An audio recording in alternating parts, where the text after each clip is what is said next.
Now, someone was asking me a bit about propane cars the other day and sort of mentioned what's the differences, what are they like to, deal with and stuff like that. And I thought that's a good point. I haven't gone into real detail how they differ when you're driving on propane compared to petrol. Now, there's actually two different kinds out here, and you go, well, what do you mean, like GM and Ford?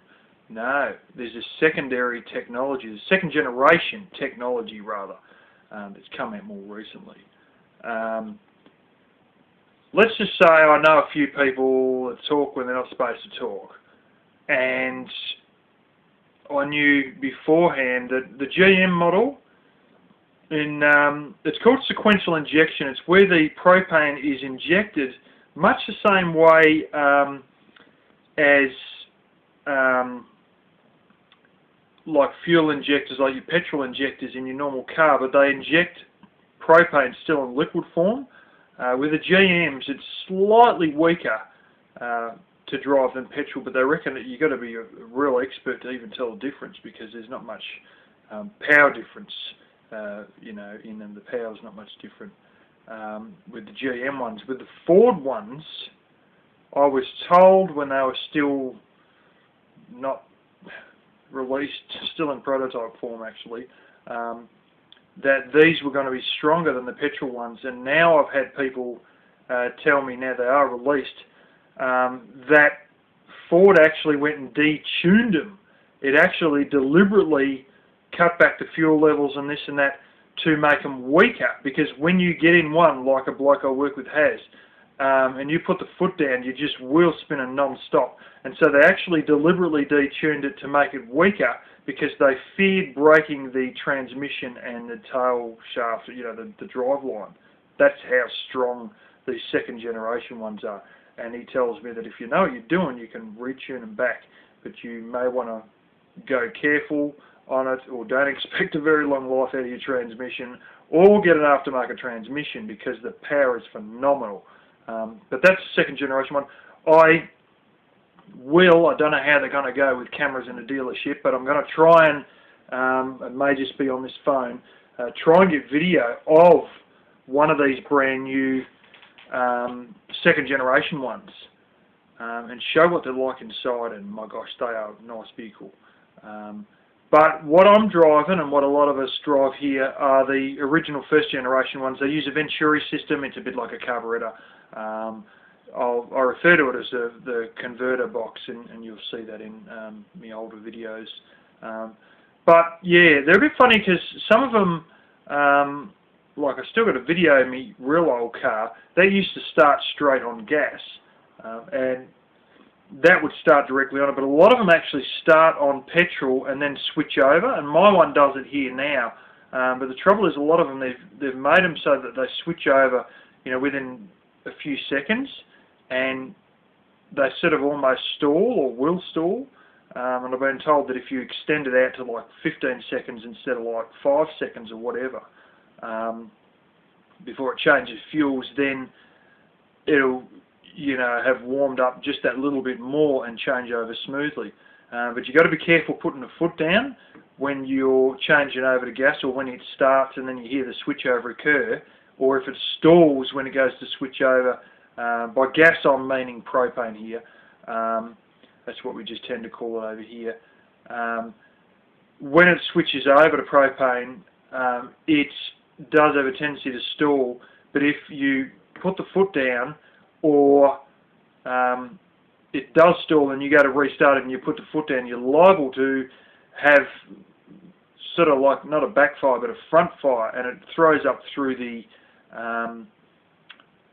air cleaner. And the trouble is, these air cleaner boxes, they're plastic, and it blows the hell out of them. My mum blew hers into like 3 parts plus the top cover. I mean, she just smashed the hell out of it when she done it once. And you do it every once in a while. The old car I had, that it starts straight on gas, that wasn't in trouble because it starts straight on gas, but even if it did backfire out through the air cleaner, it didn't matter, because the air cleaner is sheet metal, and it is a really seriously solid element. They've actually got sheet metal as part of the disposable element, as well as like that spray-on vinyl stuff.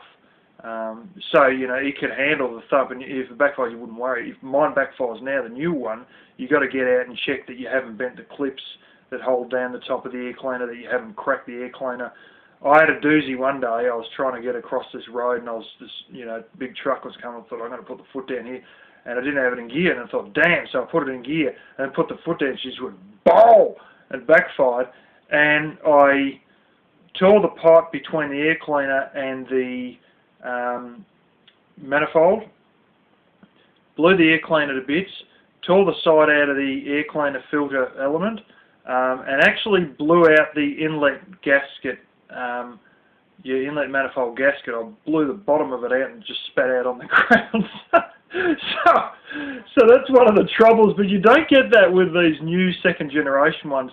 But you just got to go easy on putting the foot down too much when you start. Sometimes when it's cold, it's a bit of a pain in the arse. If it's warm, it's not liable to stall completely when it changes over, but it is if it's cold. And so you just got to back off putting the foot down to avoid, you know, and just let it crank a bit more, you know, to get it started and save yourself blowing the air conditioner box. By the way, those air conditioner boxes are getting that rare. I was seriously thinking of going and getting a 3D printer, or going to someone who does 3D printing, getting one replicated and getting them printed out by the hundreds, because there's almost none left in the records, because everyone has, you know, blown one to bits at some point, gone to the records to get, and now they're just in short supply. So I may seriously get my good one and take it off, or get a second one if I can even source it, and take it to a 3D printer and get a second one, you know, or a whole stack of them printed, because they're getting real hard to come by, and you could literally make money selling them. Anyway, yeah, even aftermarket sources seem to be limited with them. But what's the other one? Oh, the power. You only get about 80% of the power. And day-to-day driving, it's no big deal. If you want to burn rubber every corner, it will be a big deal to you. But if you just drive normally like I do, it's no big deal. I've overtaken people going up a hill with a trailer on and a whole heap of stuff on it. I mean, you know, I've got no issues with power, really speaking. You know, but apparently it's only 80% power. Smell, do they smell much different? They do if you're standing right near the exhaust, but generally there's not much of a smell. It's not much worse than, you know, standing too close to a propane stove, really. Except, you know, you got to take into effect that you are putting out a lot more, using a lot more than a propane stove would. So, you know, if you're near it, you can smell it if you're standing right at the back of it. But it's not a bad smell. It's not a smell that sticks or anything like that. It's just no big deal. It is very clean when you fill up. You go to the Bowser and you fill it up. There's no greasy hands like you get with a diesel. It doesn't even have that sharp smell like you get with petrol. When you put that propane in, or LPG as it actually is, it's a very clean Bowser. You don't get crap on your hands from it. You don't feel like washing your hands afterwards or even wiping anything off your hands. It is lovely and clean when you're dealing with filling it up. So that may be one that you didn't suspect. You know, as for, I say there's only 80% power, but that doesn't mean you can't flame and spin the wheels and even leave rubber on the concrete. I mean, because I've done it. There's still a fair heap of power.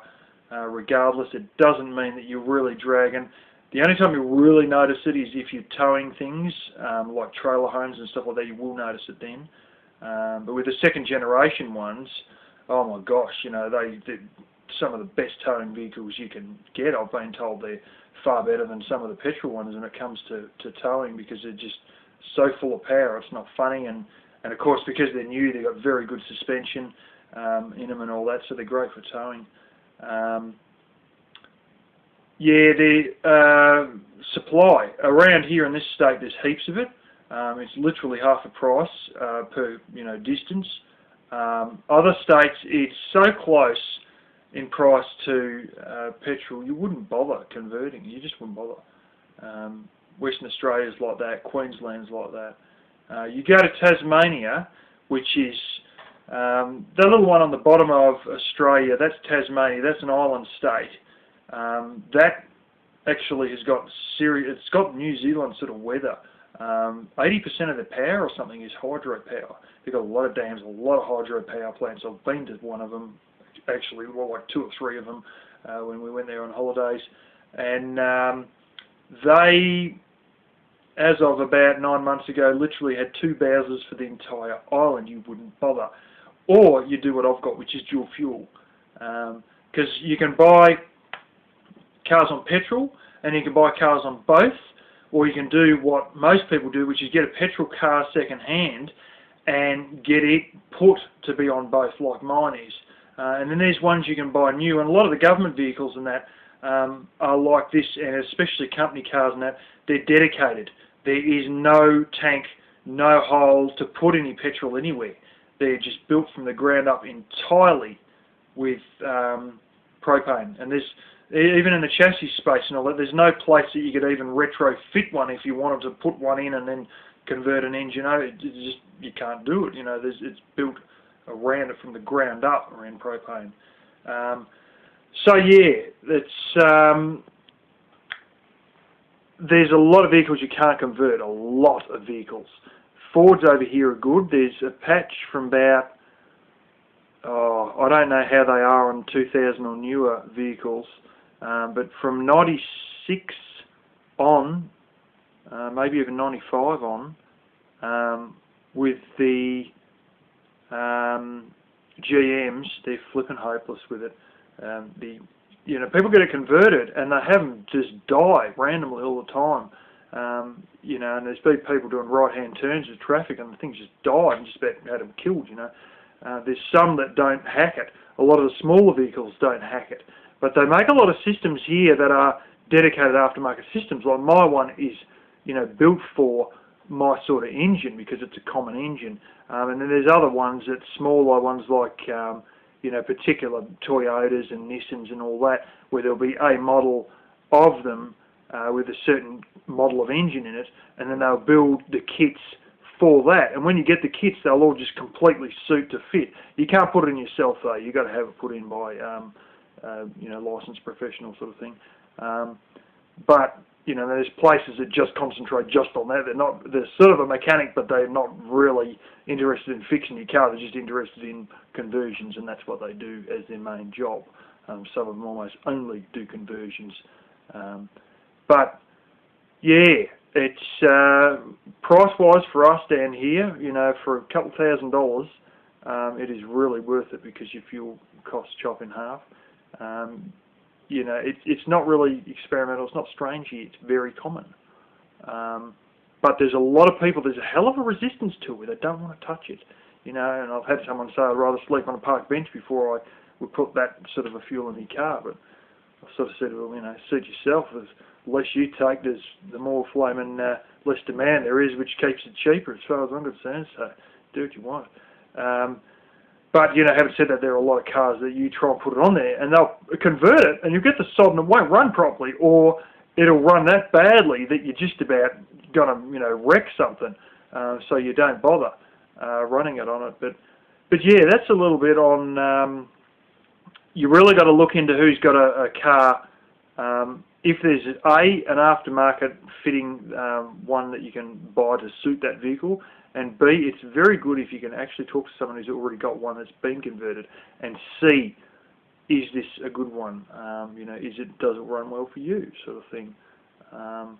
There's places that fine-tune the fuel mixture on them, but often some of these conversion mobs will give it to you, and it's so rich.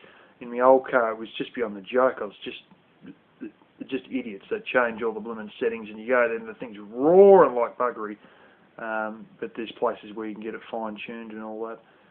But yeah, that's a bit on propane cars and what they like to have and own and stuff like that. And yeah, putting your vehicle on propane and if it's practical.